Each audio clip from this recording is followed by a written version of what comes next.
Austraeoh by Imploding Colon, read by Deathlight, Chapter 62, Cooler. The next morning, Rainbow Dash is soaring eastward. The border of the lake disappeared, and soon the marshlands died into a series of rolling plains. Emerald fields stretched widely before the Pegasus, forming a variable sea of grass and shrubbery. Rainbow thought the coldness of the night spent at the lake house was an isolated event. Apparently, that was not the case. She was entering an entirely different climate zone. The winds were thicker here, with bitter and icy currents that blew sideways at her flight, attempting to shove her path towards the south. Nonetheless, she held firm to her course. Her teeth chattered on occasion, and the goggles threatened to come off with how much her head shivered from time to time. Swiftly, though, she amended this. She stopped at a hilltop and tightened her goggles, releasing the canvas straps, still monogrammed with the initials SL. There was a cloak of fog occupying the length of her journey. It wasn't a thick and unnatural thing like the essence of chaos that had collected around Windthrow.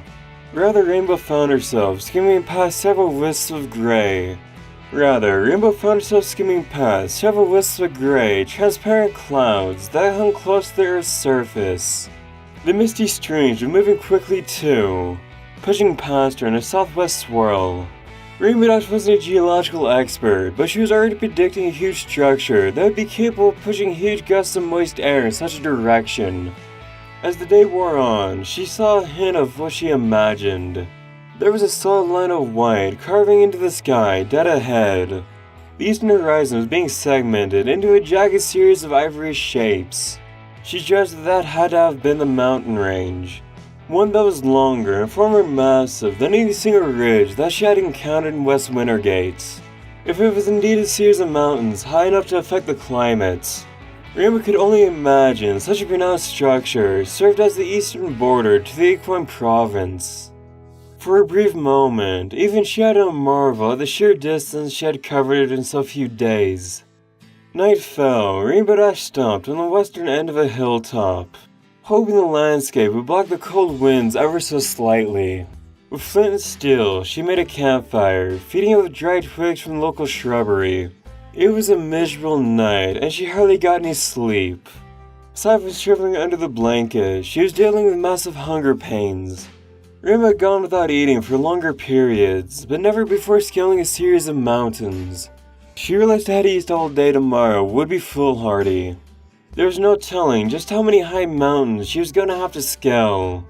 Even from a long distance, they looked ridiculously tall, possessing an altitude that made vegetation inhospitable. If she truly wished to fly over them, she had to get herself well fed before her journey even began. Already, the cold was starting to gnaw and bite at her. If her belly remained empty, there was a very real risk she would freeze to death. She wasn't ready to suffer a face so lame and idiotic. The next morning, she had to pull herself to all four hooves. She packed up her belongings and flew in a slow, southeasterly direction. That way she could approach the mountain, while at the same time scan the horizons for orchards, farms, villages, anything that could help her get a bite to eat. There was also the small yet desperate hope that flying south might warm her slightly. Seeing that she was very well north of the equator and had every reason to believe that there was bodies of water to the south end of Wintergate, most of the day went by in a fitful stupor. Her stomach growled repeatedly and her vision was turning foggy. Rainbow Dash briefly feared that the adrenaline and mania that had driven her so far east of Wintergate made her blind to just how famished she really was. She was never opponent to use her head, and once again it was starting to bite her. Gritting her teeth, she slid her goggles up and peered over the landscape with naked, darting eyes. A slight panic was running through her system. She started to think crazy thoughts of flying west, returning to Windthrow, or, horrifyingly enough, seeing if she could make use of the fishing equipment that she spotted a day and a half previous. It was then she saw something that made her shout out loud. It was a victorious roar with a cracking voice of joy and triumph.